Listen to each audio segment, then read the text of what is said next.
12 ஆயுள் தண்டனை கைதிகள் நிபந்தனை அடிப்படையில் முன்விடுதலை. தமிழக அரசு அறிவிப்பு. தமிழகத்திற்கு வெள்ள நிவாரண நிதி எப்போது தருவீர்கள்? மக்களவையில் கேள்வி எழுப்பிய திமுக எம்பிக்கள். தமிழகத்தை மத்திய அரசு ஓரவஞ்சனை செய்கிறது. டி.ஆர். பாலு குற்றச்சாட்டு. திமுகவின் போலி திராவிட மாடல் சமூக நீதி பிம்பம் மக்களவையில் வெளிப்பட்டுள்ளது. மத்திய இணையமைச்சர் எல். முருகன் காட்டம். மக்களின் உயிருக்கு கூட பாதுகாப்பு இல்லாத நிலையில் போக்குவரத்து துறை முற்றிலும் செயலிழப்பு. பாஜக மாநில தலைவர் அண்ணாமலை குற்றச்சாட்டு. திமுக பாஜகவை தவிர எதிரிகள் யாரும் இல்லை. அதிமுக முன்னாள் அமைச்சர் ஜெயக்குமார் பேச்சு.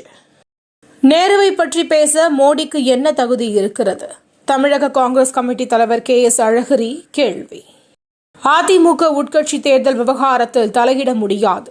சென்னை உயர்நீதிமன்றம் திட்டவட்டம். இந்திய ஜனநாயகம் நடுத்தருவில் இருக்கிறது. விசிக தலைவர் திருமாவளவன் எக்ஸ் தளத்தில் பதிவு. மாற்றத்தை ஏற்படுத்தும் முயற்சி முத்ரா திட்டம். பிரதமர் மோடி பேச்சு. சாதிவாரி கணக்கெடுப்பு நடத்த பிரதமர் தயங்குவது ஏன்?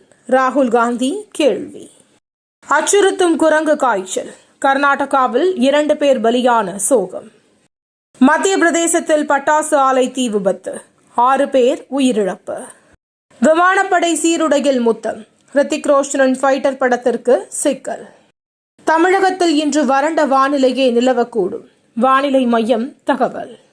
தினம் தினம் நடக்கும் முக்கிய நிகழ்வுகளை சுருக்கமாகவும் தெளிவாகவும் தலைப்புச் செய்திகள் வழியே அறிந்து கொள்ள QLN நியூஸ் சேனலை சப்ஸ்கிரைப் செய்யவும்.